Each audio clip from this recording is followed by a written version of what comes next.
Hello எல்லாருக்கும் இன்றைக்கி என்ன நம்ம வீடியோ பார்க்க போகிறோம்னா, நம்ம வேலைக்கு போகிறதுனால ரசப்பொடி ரெடி பண்ணி வச்சிட்டோம்னா நம்ம சீக்கிரமாக ரசம் வச்சிடலாம் இல்லையா. அதனால் நம்ம இன்றைக்கி ரசப்பொடி ரெடி பண்ண போகிறோம். பார்த்திங்கன்னா ஜீரகம், மிளகு, வரமிளகாய், கொத்தமல்லி, இது கூட நீங்கள் கருவேப்பிலை வந்து நல்லா காய வச்சு அந்த கருவேப்பிலையும் போட்டுக்கிட்டிங்கன்னா நல்லா மணமாக இருக்கும்.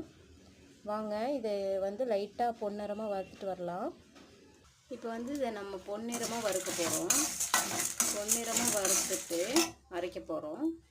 பார்த்திங்கன்னா இந்த மாதிரி வறுபட்டுருக்கணும். இது நல்லா ஆறட்டும். பொன்னிறமாக தான் வறுக்கணும், அப்புறம் டேஸ்ட்டு மாறிடும். அதனால் இது நல்லா ஆறின பிறகு நம்ம மிக்சியில் அரைச்சி எடுத்துருந்துடலாம். பார்த்திங்கன்னா இதை அரைச்சிட்டு வந்தாச்சு. இப்போ பார்க்கலாம் ரசம் எப்படி வைக்கிறது.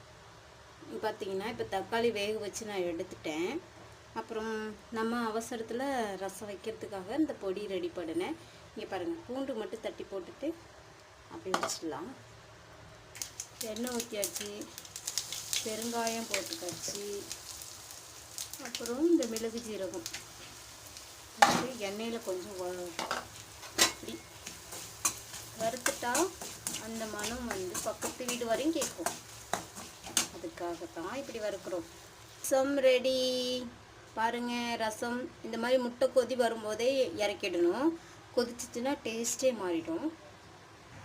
ரசம் ரெடிங்க.